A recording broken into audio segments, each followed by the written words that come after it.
Hello, everyone. Listen, I know I say this every single day, but this person needs no introduction. Today we're going live with the one and only Abdelrahman Ayman. Many of you know him for being the co-founder of Educately. Others know him as PAI of ISEC, or one of his many other startups that he has actually created. And today we're going to be talking about something that I think excites many of you, and it's entrepreneurship. Right? We're going to be talking about entrepreneurship with the one entrepreneur and share more about what entrepreneurship is, the career paths, the myths. Is it actually worth it? What do you need to do for becoming an entrepreneur? And he just joined here. So let's give a second. Let me accept him right here. There he is. Abdelrahman Ayman. Hello, Welcome. hello. Welcome to your first live. It's my first live, so I'm very excited. I was just sending Elsa right before coming. I was like, how do I join? Like, what do I do, etc. But like, Life of really, an really entrepreneur. excited. Thank you, No. thank you, man. I think Thank you for the everyone's invitation. excited for this because honestly, you're the most requested person. Not only in Educately, not only all of our followers or my personal followers, but just like the world. I feel like having fun with us is just a big win. I appreciate it Yes. a lot.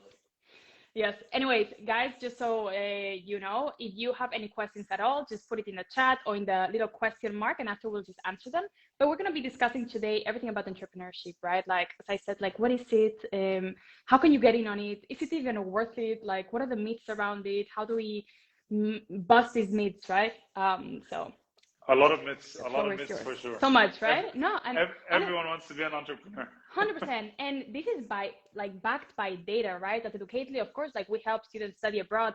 And one of the most requested programs, masters, bachelors, for Egyptians, is actually entrepreneurship masters or bachelors abroad, right? And we see this rise like this. Like a few years ago, that was not happening. So it's super interesting being able to discuss this, honestly. Yeah. No. I think like when Elsa was reaching out to me, she was like, "What would you like to talk about? Let's pick a topic together." And I was like, I think like out of the experience that we've been through so far, I think the thing that I frequently see the most is that a lot of young people want to be entrepreneurs. Like everyone's like, I want to start my own business. I want to join a startup. I want to hustle. And I want to do it. But at the end of the day, I think that the key thing here to look at, or what I would love us to discuss today, is that in itself, there are a lot of myths behind that, and not always is the grass greener on the other side. Yeah, 100%. And the whole thing, and hopefully, right, inshallah, like every single startup that is created, that is successful in all this. And I think for sure that's one of the topics you're going to touch also. But start with the myths. Like, what are the actual myths that people think about entrepreneurship? So like, I don't want to burst anyone's bubble, but like, I think I was just sharing we're just being cautious here. We're just being a little cautious. It's not that we're bursting anyone's bubble. Yeah. I'll just be a little bit cautious here. I remember like a couple of weeks ago, I was talking with a bunch of entrepreneurs, and we were talking about like how that, like, if you think about the success rates of startups at the end of the day, the default status of a startup is a very high possibility for failure. Right? Like that is just mathematically, scientifically. If you look at statistics, the default status of a startup is that there's a very high possibility for failure. And what entrepreneurs try to do at the end of the day is that they try to put together a team, bring together a set of ideas, competencies, and skills that enable them to go against these odds. So the odds are there. The odds are stacked against you. Right? And we're not talking about odds of like 50-50. We're talking about odds of like 90-10, 99-1. Like it's very high, right? Yeah, it's not a 50-50 game. We're talking like a 90-10, 95-5. But those that prevail at the end of the day show there's a trend, there's a pattern to that, right? And that pattern that you see there is that it's not about the people that have the best degrees or like the most fancy degrees, but sometimes it's about the most relevant experience, right? Or the most relevant set of experiences. So just like speaking of degrees, you're a pharmacist. Right? Like, yes, exactly. A pharmacist and a very successful entrepreneur with many successful startups, right? Exactly. So it's not just like me going to study entrepreneurship, for example, is not, so first myth busted, me going to study entrepreneurship does not necessarily mean that I would be a great entrepreneur. It's not directly proportional. Like, look at us, like our founding team, like myself, you, Mo, and Juan. None of us studied entrepreneurship, you know? Like we studied different things. One studied engineering, like maybe some business, maybe like pharmacy. But at the end of the day, I think that the key here is to understand what is the skill set that you bring to the table and how can you utilize it at the end of the day to be able to serve a specific job function and actually make it happen. So you might study engineering, you might study data science, you might study business administration, and through that you can springboard yourself into a successful career into entrepreneurship or in startups if you have the right mindset. And here for me, like the bigger focus would be on the right attitude, the right mindset, because everyone wants to be an entrepreneur, but I promise you, or everyone wants to work for a startup, but not everyone is built or has the right attitude and mindset to be an entrepreneur and work for a startup. Be an entrepreneur? What's the attitude? You need to be like you, Elsa. Explain. Say good things about me now. Yes, I'll say good things about you now. No, but genuinely, like when I'm talking here about that attitude, it's an attitude that is extremely proactive. You have that individual self-discipline to hold yourself accountable without having someone come and boss you around, be like, Elsa, do this, Abdu, do that, etc., etc. You have that intrinsic drive and motivation to go out there and be better. And better just like one small percentage every single day on the other. That's the first thing. Second thing is that as an individual, you have a very big appetite for like seeing success.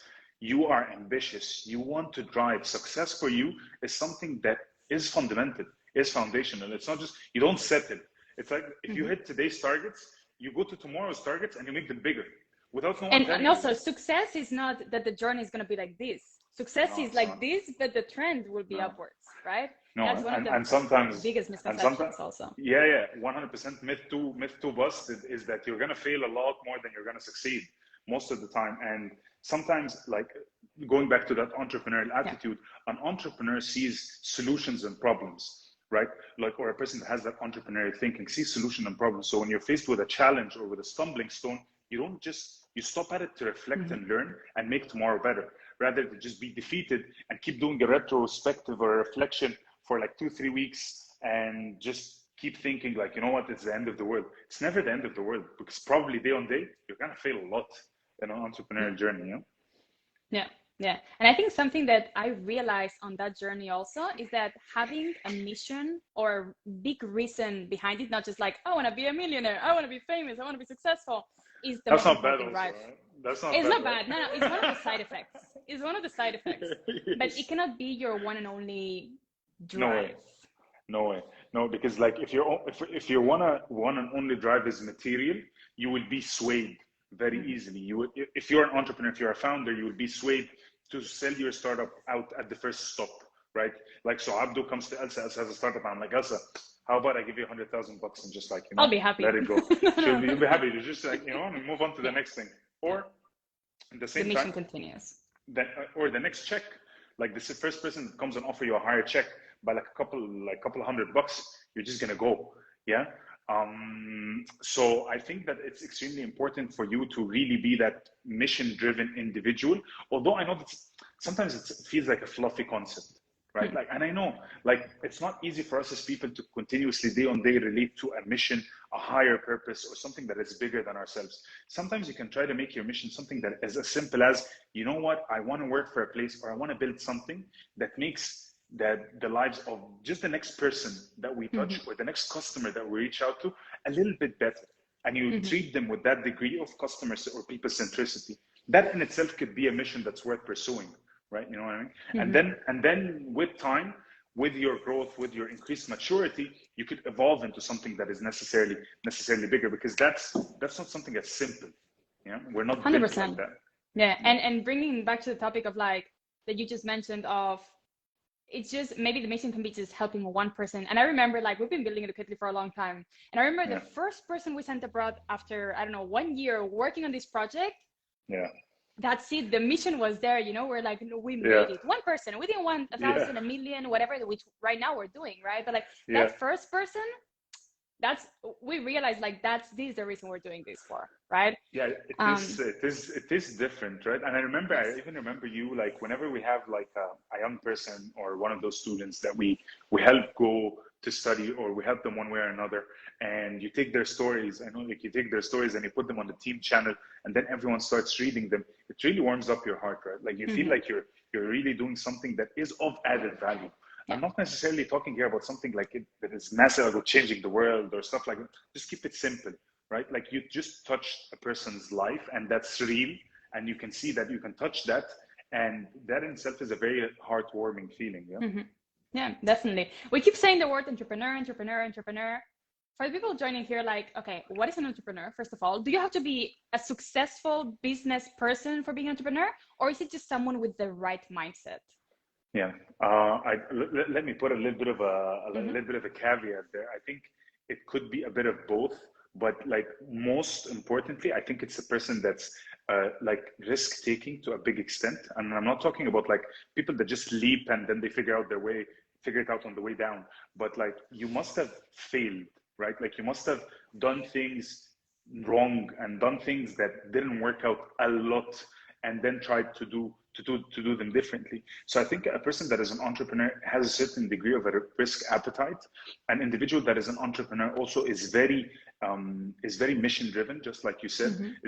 Is very much usually driven by that intrinsic motive to add value. Yeah, like they wake up because you're your own boss, right? Like let's say for example, now let's say you're your own boss. Why are you going to wake up in the morning? No one is going to call you and be like, Elsa, Yeah. now you need to be at work. No one's going to do that. Mm-hmm. You need to find that intrinsic drive to actually make that happen.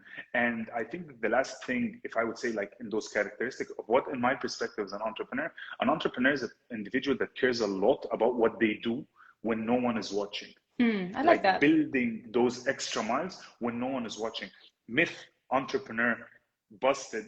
Another myth busted, since that's the theme of the day, is that it's that knight in shining armor or that princess in a shiny dress that would go out there, just take the stage, just own everyone with their charisma. Sometimes the most entrepreneurial people never even hold the mic, never even take a stage, and don't aspire to be in the spotlight. What they aspire to do is to get their job done when it needs to get done. Sometimes, a lot of times, also without recognition. Yeah.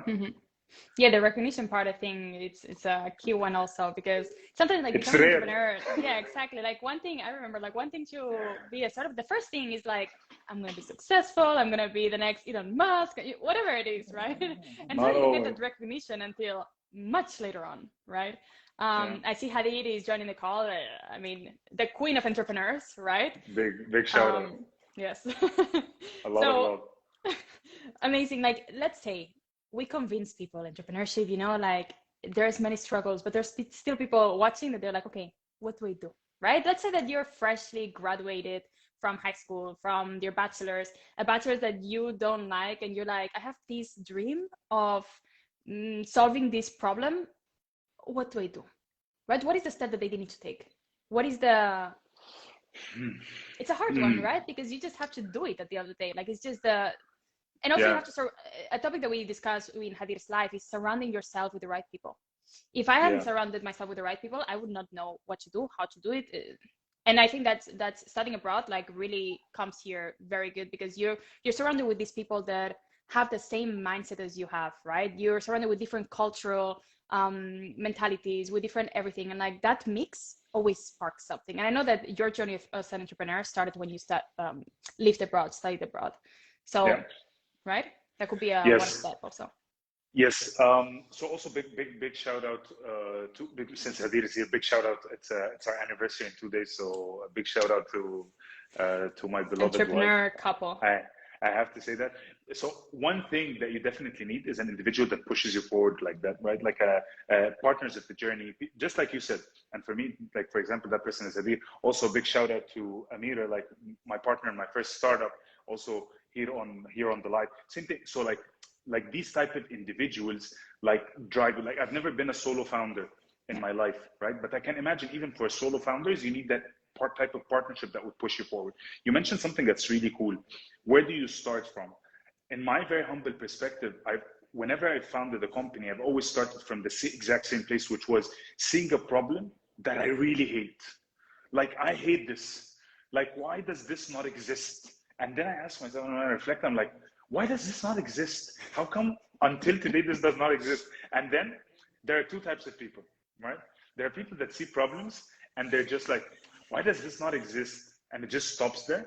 And there are people when you're a little bit more entrepreneurial, like I know, like I would be with some of my friends, or like with Hadir, or with like Amir, or any of like people that are close to me, and we'd be in the car, for example, see a problem in the street, And then you see something and you're like, why did no one think of solving this? And we start thinking business models, right? We start thinking of like, okay, what are possible solutions? Could be done through an app? Could we do an aggregator? Could we build the platform somehow?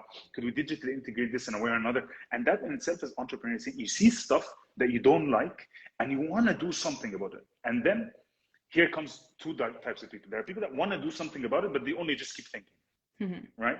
And these are usually people that they're good, they're entrepreneurial in their thinking, but they would go work for startups. That's fine. Then there are founders, which is it's a smaller niche of entrepreneurs where they see something that they don't like, they want to solve it, they come up with an idea, but they do something about it. They're willing to take that first step. And I did saying there in the chat, like, sorry, daily routine. Exactly. That's our life story. I love that. Yes. I absolutely love this. Like, there's so many things coming up that I don't know what to concentrate. But as I see so many people from our team in the chat, and it's something that you also mentioned at the beginning, the team is the most important part about 100%. building a startup. 100%. Right? 100%. A startup is nothing without having the right team. So big shout out to all the peeps that are here in the chat. I saw like Noor, Farida, etc. Having these right people on the bus at the beginning, especially. Okay, so small story. Yeah. Also debunking another myth that entrepreneurs are like rich or startups have unlimited cash and stuff like that. No. That doesn't exist. That does not exist. So some of the people that are right here in the chat, like Farida, who's just sending a heart right there. Like when we started in the beginning, literally we had no office. And when we acquired an office, we did not even have money to buy furniture. We were sitting on the floor on a yoga mat. And then I hired these first 5 people and they come to the office and there's no furniture. And they're like, they didn't even question, I swear. They didn't even say, like, where are the chairs? Like, where are we going to sit? That was not what they thought. The first thing they did is they went outside, like in an outer area, and they started grabbing chairs from random people. They started getting, like, hustling chairs, brought them. And so I went to the bathroom. I came back. I found the office full of chairs. I'm like, what happened here? Did you guys steal chairs? They're like, no, we didn't steal chairs. We borrowed them. I'm like, you borrowed them. But look at like how these people think, you know what I mean? They saw a challenge. They didn't think problem. They thought opportunity. How can I solve it? Yeah? These are the type of people that you want to have on the bus, because you're going to be faced with a lot of problems that you don't have answers for.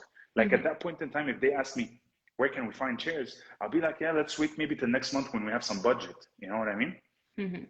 Yeah, and something on that same story, when we first opened our office with like these 5 key people, right, that helped us like take it to the next level. I remember seeing one of our teammates, Sharawi, he was taking pictures of everything, of like the empty of him, like sitting on the floor, and I'm like, what are you doing? He's like, no, this is my story. In a few years, I'm going to be able to sell these pictures, as in like the success story of Educately. We first started in the floor and now we're here, and I love that because this also entrepreneurial mindset, like, that you're working towards something that is so powerful that it's going to happen, right? That it is just, anyways, it's a feeling. Honestly, entrepreneurship is a feeling.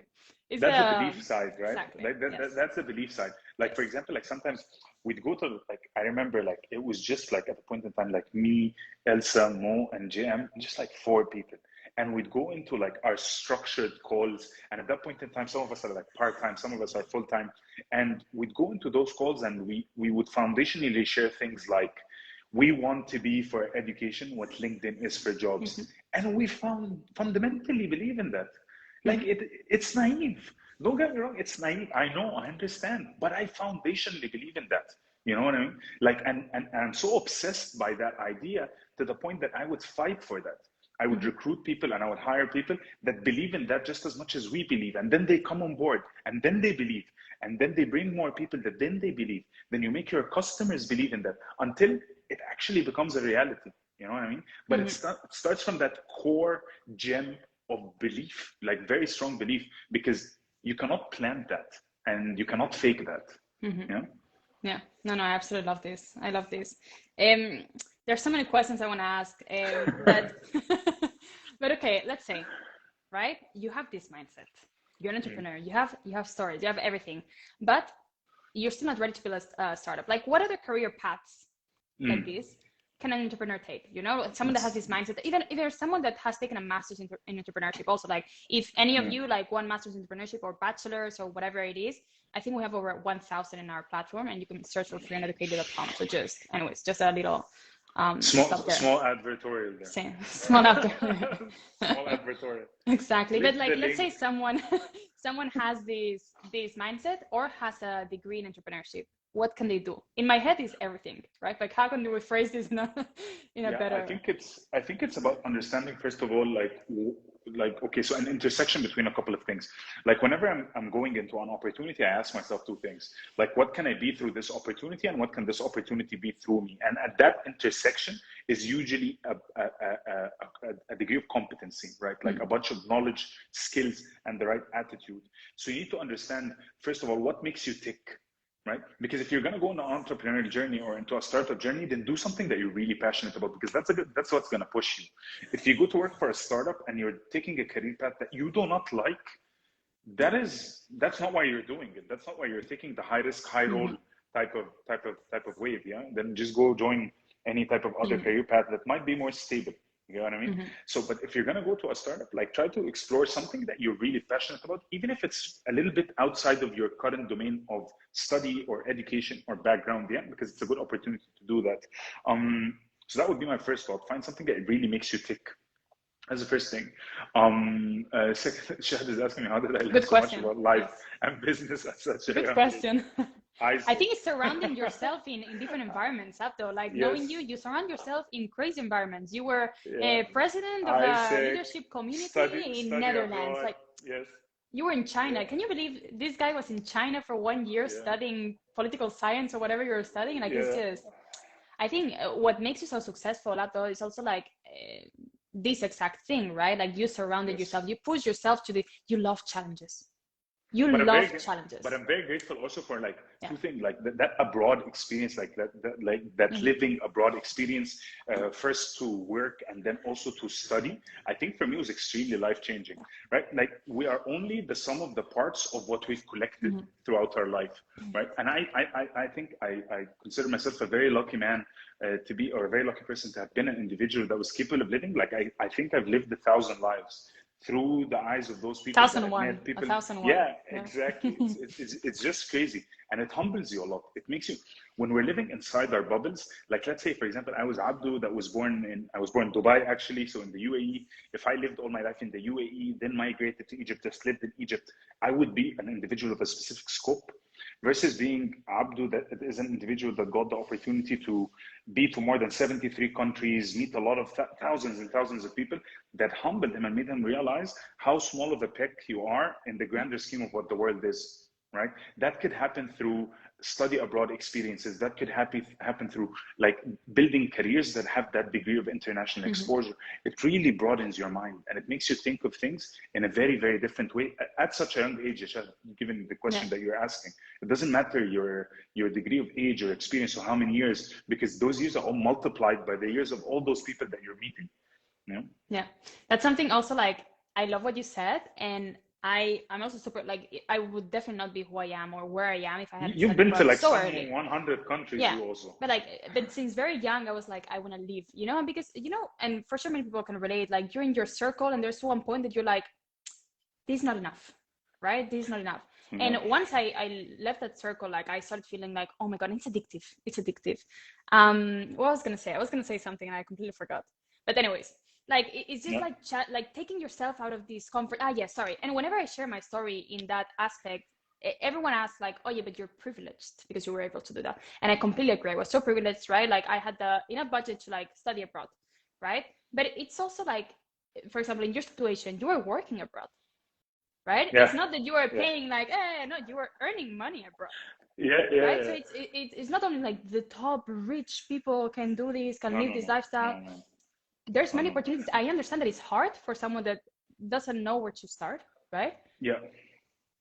But it's not myth. Another myth, like debunked, is that you need a lot of money to get quality education. That is a myth for sure. Like, I paid nothing like for my education, but also at the same time, you don't need to be a billionaire to go find good quality education. That's point number one. Point number two, to get that type of international exposure, I think like Amira here in the chat is mentioning something that's really cool. Like, you need to give something to take something. It's as simple as that. Like, you need to make some risks In I don't hear this you. case, No. Yeah. yeah, I'm back. Yeah. I think in this case, like the biggest risk you should take is betting on yourself. Mm-hmm. Like making a bet on yourself. If you're not willing to bet on you, no one will bet on you. It's as simple as that. So at such a young age, if you as an individual are willing to be a little bit risk taking, a little bit push your boundaries, a little bit bet on yourself, you will find there opportunity. Like to be very, very frank, before we got into this business, like of Educately and looking at like aggregating all these different study opportunities and just putting them out there, I was mind blown. I didn't even know that some of these opportunities even existed. I had myths in my own mind about what it means as an individual to be able to go abroad or to travel, to study, etc., that were debunked by the job that we're doing, right? And I think we're very fortunate because just like you said, like I had that opportunity, you had that opportunity, Mo had that opportunity, Juan had that opportunity. So when we come together and we found the business, obviously there are a lot of stereotypes that people see that they think are real, that we're like, no, ladies and gentlemen, this is not true. Let's bust that completely. And I think that's also part of what we're trying to do, right? Yeah, no, 100%. And just as a little break, also like here, I don't know what.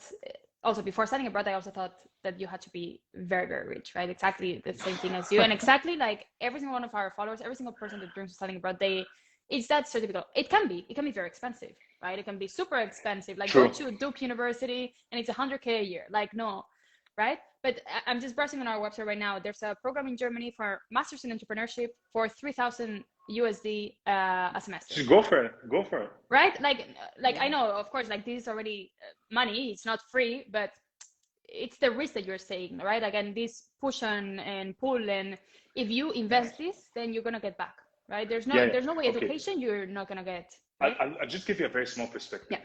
Just sit and make a calculation. I invite all of the people that are joining us today. Just sit and make a very nice calculation. Take a nice pen or a marker or whatever it is and start drawing. How much do you spend on things like leisure, entertainment, sports, food, etc., things like that? Put it in a bucket and then equate and ask yourself a question. How much am I investing in building myself in terms of learning, continuous improvement, development, and see how does that balance look like? Because at the end of the day, I'm not telling you don't invest in these other things. Of course, like I invest half of my money I invested into like sports and like well-being and things like that. It's important, but it's also important to be a balanced individual, right? You invest in yourself, like body, mind, and soul. Like, and you make sure of that there's a continuous balance between these three things. Because as a person, as people, that's how we become complete, right? Like that's how we become complete people, when we're capable of making those investments on an ongoing basis and making sure that we're balanced individuals. So we would not go into phases or darker phases where we look back and we have regrets, where we're like, yeah, I wish I took care of myself better. Like where you're like at the age of like 25 and you can barely take a flight of stairs. No? Where you're like maybe like 29 and you look back and you're like, what education did I get? I don't even know anything about anything. I need to start my career all the way up from the beginning. Or you feel your soul is empty. You're not filled with purpose. You don't know where do you want to head as an individual with your life. So I think it's important for us to continuously balance and make sure that we're investing equally in different domains of what makes us complete as people, complete person. Yeah, I love that. And this balance sometimes is so easy to forget, right? We know a lot about that, right? Like even I'm not preaching, right? I'm not preaching to the choir. Like this is from our own also learnings and things that we've been through. Where but some people are really not made for this, and some people like really are. It's one of the questions I want to ask you also. Like some people prefer a more stable job, right? Working at these big companies like Vodafone in a bank, and for some people this is an amazing career choice. For us, I would never be able. Right? Yeah, so I know. But again, I have to give legitimacy to that, right? Like again, myth number, I don't know where maybe number 9 now, number 10, debunked, is like that corporate is bad or startups are good. Yes. Neither. Or that academia is good and being an individual that didn't graduate from a fancy master's degree is bad. No, it's not. It's a set of life choices and life decisions that you make that all need to add up one way or another to what you want to become and where do you want to see yourself. At the end of the day, we need people to become carpenters. We need people 100%. to become engineers. We need people to be captains of ships. We need people to fly airplanes. We need to be people to be entrepreneurs or to go into startups. But if you are thinking or giving yourself that opportunity to, okay, ask yourself the question, like, what do I want to become? And then start pursuing that consciously.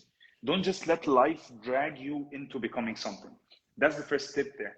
The second myth debunked is that when you're considering, it's not this versus that. It's not like startup versus corporate. So a lot of these careers are intertwined and meshed. Some of the best people that we currently have in our company come from corporate background.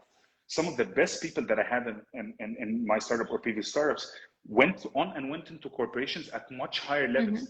Sometimes these careers intertwine. Yeah, but it's very key also, like even hiring, like it's very key having a corporate experience before going to startup, or the other way around, right? I think that that builds you, right? Yeah. I also see a very good question here. How you can answer it later. Yes. That's my sister, man. That's my sister. So we gotta get to that. Yeah. So big shout out to the sis. Big shout out to the fam. Of course, 100%. A lot of love. Sending you all a lot of love. But yeah. So I'll tackle that question from an angle where A is asking, like, did Isaac inspire me to build Educately? What does that story look like? I think at the end of the day, it is directly linked, right? Because first, I inspired myself to be part of Isaac because that was something that I really wanted to do. I really looked at young people problems, and that was a problem that I wanted to solve for all the way since I was back in university. I'm like, that is a problem I want to do something about. And that led me into Isaac. And then in Isaac, I was like, I want to do as much as I can to continue solving this problem. It's clear now in my mind. I want to solve this problem for the rest of my life. So what is Isaac for the people that don't know? So One sentence. For people that don't know, very simply put, Isaac is a youth leadership development organization that enables young people to explore and develop leadership all around the world through exchange and through internships in more than 120 countries. Yeah. But when I look at it, so there's an interlink here, right? That bottom line of serving as many young people as possible. I want to be a billionaire. Mohammed wants to be a billionaire. Juan wants to be a billionaire, but different types of billionaires, right? Like we want to be billionaires in terms of impacting billions of young people. We share that as a foundation. Like the more young people we impact, the more we feel fulfilled as individuals. Big shout out to Aga also, who's just joining us right now. I feel like I'm kind of like we're hosting like a talk show. I like do a little webinar with friends. Yeah, I like these vibes. Yeah. So then that's what adds up. So then that purpose keeps compounding until, like for me, the two most important, and this is not my words, I'm quoting, right? Like the two most important moments in an individual, in a person's life is when they're born and when they discover their purpose. What is that thing that they want to do for the rest of their life? And for me, that the platform for being able to explore that was Isaac, and then explored further through Leadership Factory, through Educately, and I'm gonna keep doing that. Like who knows where Educately takes us, but then in any avenue that I would go afterwards for the rest of my career, I as an individual want to make sure that I am serving that purpose. You know what I mean? I think you're gonna have to add the third most important day in your life, because your wife is here with you in this life. So there's three important days. I'm not talking about I'm just talking about people birth, passion, and your wedding day. So Hazem is asking us who's Juan that I mentioned 4 to 5 times so far. So at Educately, like our founding team is myself, Juan Manuel Sanchez, who's Elsa's brother, who's also part of our founding team, and then Mohammed Saif, who's our fourth partner. And together we've been on this journey like how long now? Like 2019. Yeah, many years together. So that's fun that I talk about. It's like my brother from another mother. I love this. Let's answer Shahad's question. What is one thing that you wish you knew or that you applied earlier when you were like 20? Oh, it's a hard one. There's so many things, right? I did a lot of stupid stuff when I was younger. But like, if there's one thing I wish I knew earlier when I was 20, is that like pain and suffering don't last. Suffering is temporary. I remember that at a younger age, I always used to, whenever something went bad or something bad happened, I always felt like it was the end of the world. I'm like, this is like, oh my God, what am I going to do, etc. But And even you a feel bad that the grade, suffering, right? Even a yeah, bad grade on an exam, like it's the end of the world back yeah, then. Like yeah. Like I would go home, as like, simple as that. like Yeah. completely furious, or I finish a basketball game and I'm completely furious. Filled with a lot of like anger at like frustrating moments, thinking Hmm. that they're the end of the world. And if I would send a message to my 10-year younger self, I tell him, man, like take it easy. It's gonna be fine. Like a lot of that suffering is not permanent. And a lot of that, when you grow older, you're going to look Hmm. back at and you're going to be like, yeah, I learned a lot from that.